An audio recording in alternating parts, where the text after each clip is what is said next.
think the success of a thesis is if it brings up really potent questions. So a question that's strong enough to provoke 10 more questions that needed that first question. So it's not necessarily an answer or a resolution. That's what I think is really powerful about the format of the thesis, is that it's a provocation to suggest the unimaginable. It's really the charge of the graduating class, young emerging architects, to start to not only conceptualize, intellectualize, and conceive of new architecture, but we also have to name it. How architecture can transcend, and by that take someone beyond a kind of limit or expectation. This is where the magic happens. And I think that this place in SCI-Arc really represents that opportunity to come here and act outside of what is expected. To truly understand how these projects then influence the field of architecture, what the contribution is, I think having outside guests bring that critical vision that is very important for the students, but also for the faculty in the school, to understand with more distance and clarity what the school is trying to put forward. I think sometimes architects answer questions that have not been asked. And the moment of thesis is when the answer is given out. The application of those projects really changes the field in multiple ways that we were not thinking about. Let's say that we come out of these reviews, we propose an answer, and we come out with many questions that the answer could be given to. This is one of the questions of identity. You know, who are we? How do we as architects actually deal with that? How do we actually work today as architects when there is no common ground? There is no one single narrative, there are multiples. Honestly, the breadth of the explorations here is unparalleled. One thing I think is important for you guys is to understand the power of the own stuff you create. I think that there's somehow a need from the students to tell a story, to engage more with what they do. There's a kind of renewed effort in understanding what is our relationship to technology. I mean, the students really embark in that process of learning the new tools, but also they want to own them. This is the moment where students have to make a suggestion, a proposition, an improvement, let's say, to what we understand as being the discipline. Their contribution is usually very personal, and therefore we never can predict what it is. The source is much beyond the realm of architecture. The outputs are from video making to model making to the understanding of cities, so much beyond the scale of just the building. We have projects that go from the scale of the body to the scale of the city quite seamlessly. There are some surprises that return to a sort of vernacular that I think has been reappropriated through contemporary digital tools. Students have been starting working with video games and how video games can change the way we look at the city through our personal devices. The projects go from the intimate scale of sensations to the larger scale of how we connect with the cities in a very personal manner. Something also nice to see is that every student really put themselves out completely. The students do that to the extent of taking a risk. They do that in a completely free and liberating manner.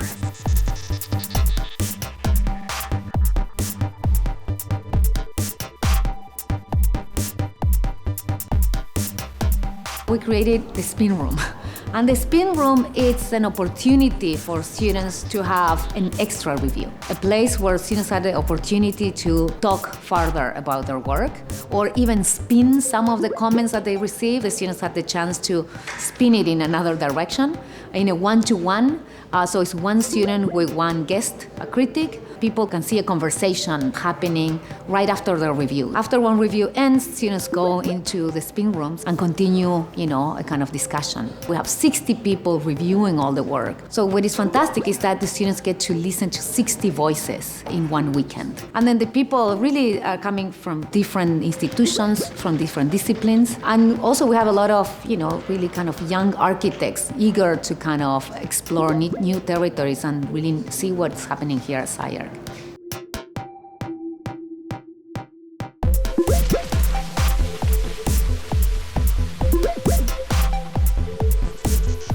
My thesis is about using the new architectural potentials for excessive density of information and using neural networks as a process to generate this high density, high information architecture. I think that these tools are beginning to change how we think about design and think about things like automation, and it'll change the way that architecture exists, and it'll change the way we design architecture and the way we inhabit it.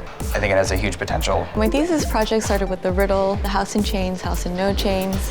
To see the house in chains is to ask, how does one erase perception? Digital media is conceived not just as a kind of pixel or a different way of drawing, but as a different medium altogether. The problems of model making, translating that into digital model space, extracting that back into like real 3 dimensions, into illusionistic 3 dimensions, thinking about medium as stuff, as kind of things in the world, I think is actually really refreshing. And it provides a window or a different kind of lens through which you can think about even the most conventional of architectural models and drawings. In augmented reality, you need to configure the digital content and align it with physical things to maximize the experience. It's not even about technology, it's about being precise in the space. And that's what we always did as architects, and we will keep doing it, but just in a different format.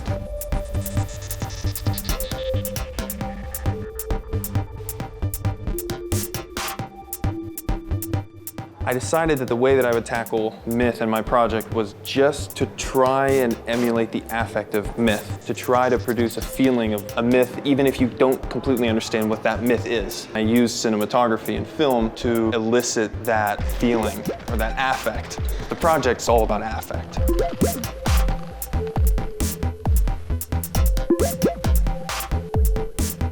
The image with Instagram and the internet. I remember a time where I had a flip phone and I didn't have images, and then all of a sudden 5 years later, everyone has an iPhone. And negotiating now architecture through this tool that everyone sees all the time, I think is a huge issue.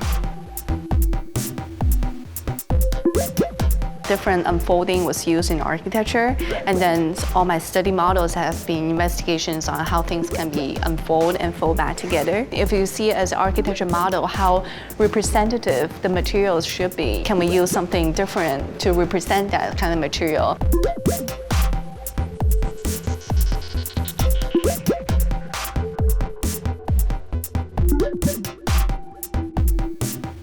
If the relationship of the self to the building in a Western context sort of conveys this question of power, it really does have to do with the kind of relationship of the body to the monumentality and the kind of symbology then of the building and the different ways that those begin to represent. I think it's important because this type in particular has been heavily Western focused. And so I think it's important to give space for everybody.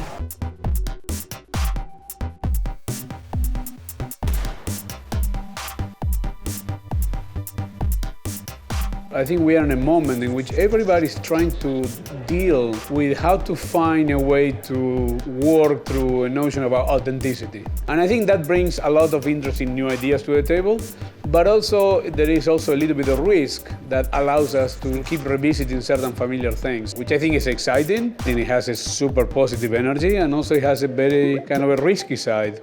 Do not underestimate the power of architecture to really be an agency for change. And never underestimate the power of a small group of people to change the course of things if they're committed to it. So the most important thing is don't lose your spirit. Don't surrender your dreams.